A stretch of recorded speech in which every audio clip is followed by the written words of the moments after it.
Bonjour. Donc je continue dans les calculs de mes tuyauteries. Donc maintenant on va faire la ligne liquide et la ligne d'enfouement, puisque j'ai fait le principal, l'aspiration déjà, qui est la base du départ de tout mon calcul de tuyauterie. Ce qu'il y a aussi, c'est que j'ai eu un internaute qui m'a interpellé en me disant: tiens, vous ne savez pas du diagramme. J'ai dit: si, je vais vous le montrer à la fin, le diagramme.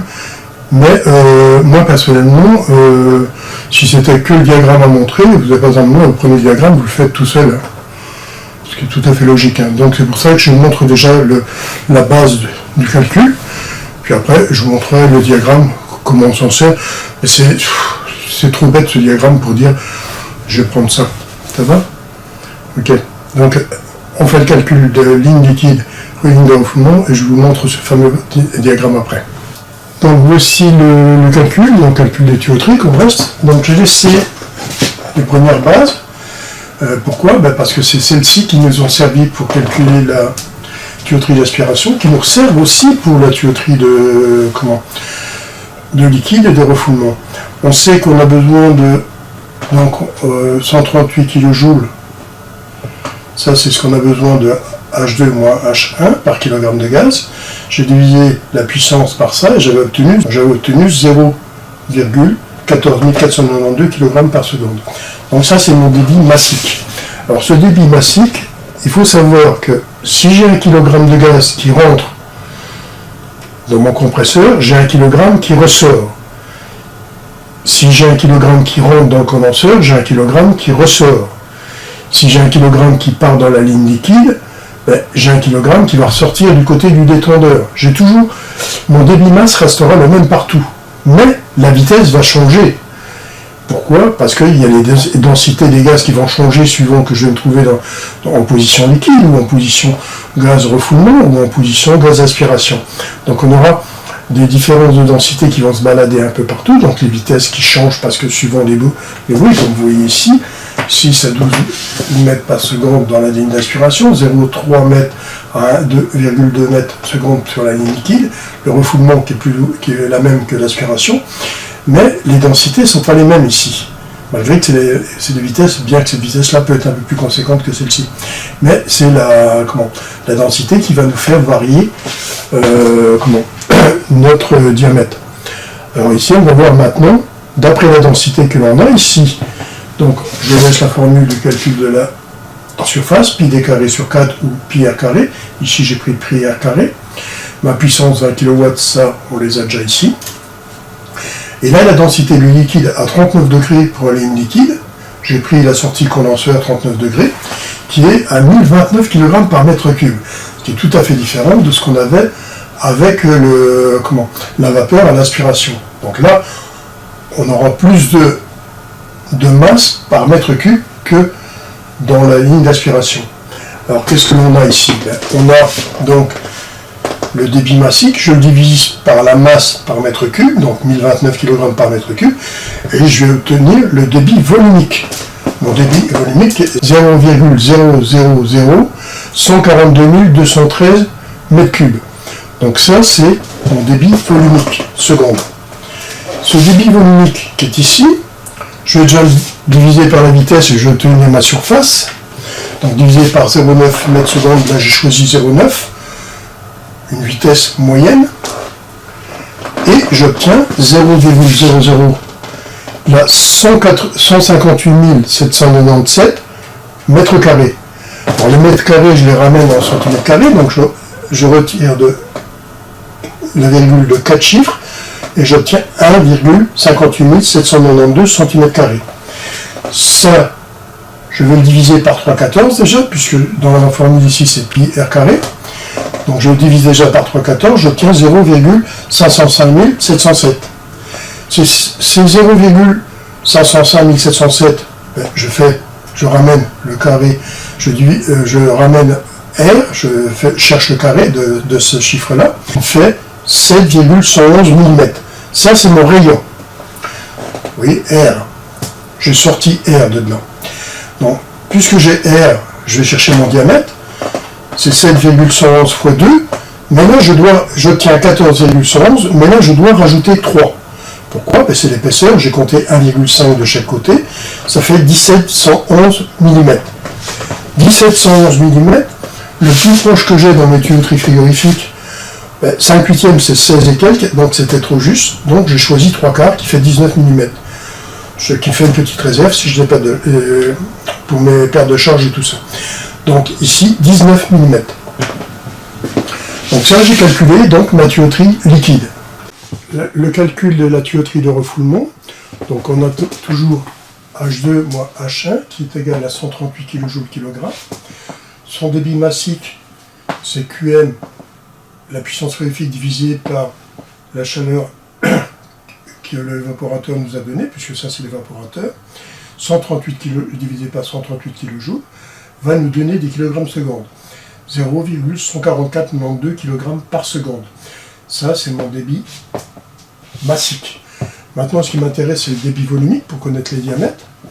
Donc le débit volumique, j'ai 0,14492 kg divisé par alors la masse volumique de ce gaz-là à 60 degrés.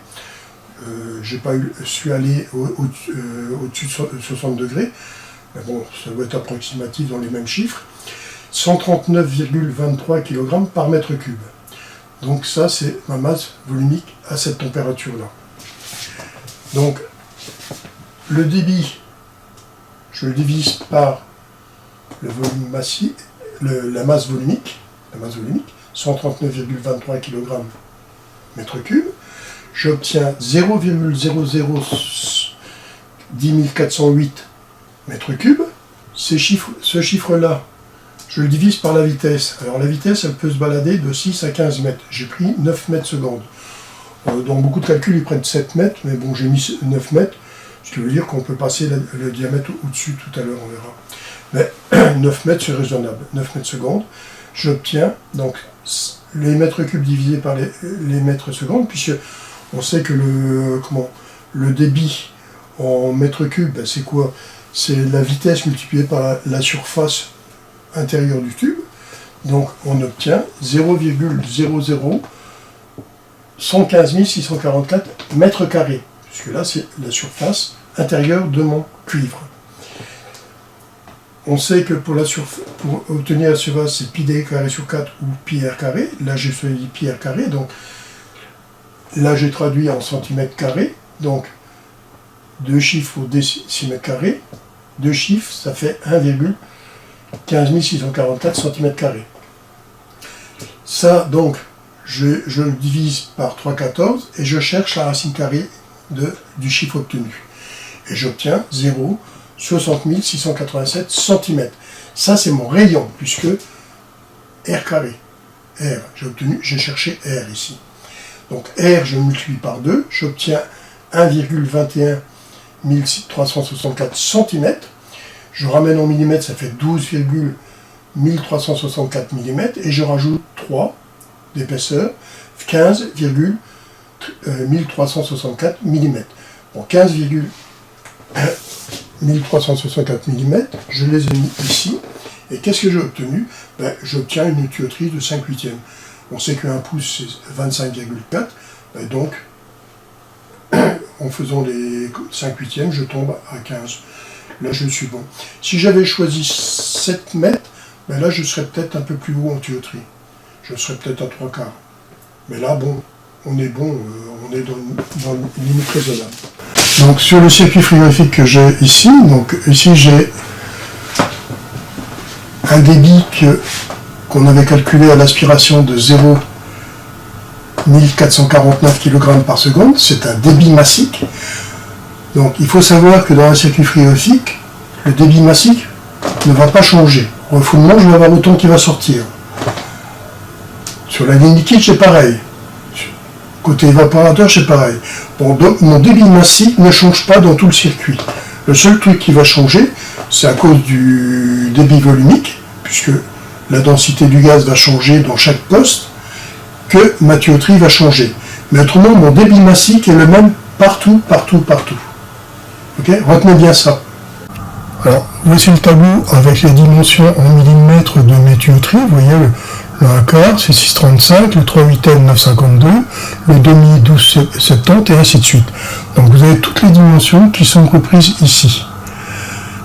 Ici à côté, on a les épaisseurs des cuivres, la masse par kilogramme, la section intérieure et volume par mètre décimètre cube. Donc ici, là, un tableau qui va vous donner les dimensions des cuivres. On sait que c'est 1 quart, 3 huitièmes, 1 demi, 5 8, 3 quarts, 7 huitièmes, 1 pouce, et après on recommence 1 pouce, 1 huitième, 1 pouce, 3 huit. Et là, ils n'ont pas mis 1 pouce, 1 demi, ils ont mis 1 pouce, 3 8, 1 pouce, 5 8. Ils n'ont pas mis l'un demi, oui. Ça, c'est bizarre. Mais bon, il existe. Donc, dans ce tableau-là, vous avez tout le repris, à part cette petite lacune. Dans le tableau qui est en dessous, on a 3 petits tableaux. Donc ça, c'est des tableaux qui sont très utiles pour vous. Ce tableau, c'est quoi? Ici, de ce côté-là, tous, vous avez les mètres cubes par heure. Donc c'est un débit volumique qui est ici. Et ici, vous avez les vitesses des gaz. Donc vous voyez, c'est des mètres par seconde. Donc quand on prend la vitesse du gaz comme ça et mon débit volumique, on rencontre une des lignes de là, et cette ligne qui est là, on verra que ça nous donnera la tuyauterie correspondante. Alors j'aurais pu très bien expliquer ça, mais ça, vous n'avez pas besoin de moi pour ça. Donc j'ai voulu vous expliquer la base, et après, vous montrer ça, ça existe. Alors il existe des tableaux qui sont dans, pour les anciens gaz, mais je n'ai pas retrouvé les autres tableaux pour les nouveaux gaz. Donc c'est pour ça que je me suis basé d'après ce petit truc. Et vous avez qu'à contrôler par vous-même, vous verrez. Donc ici je vous laisse un petit peu. Vous pourrez mettre en pause cette tuyauterie-là, celle-ci et celle-ci. Et vous contrôlerez par vous-même les diamètres de tuyauterie qui correspondent bien avec nos calculs. Donc voici fini cette vidéo. Alors cette vidéo donc sur la ligne liquide, le refoulement, vous avez vu l'inspiration sur la vidéo d'avant. Par la suite, je vous montrerai comment on calcule les paires de charges et ce que une paire de charges peut nuire des fois dans une installation. Surtout du côté de la ligne liquide, qu'on peut avoir des sérieux problèmes. Ça va? Allez, à bientôt!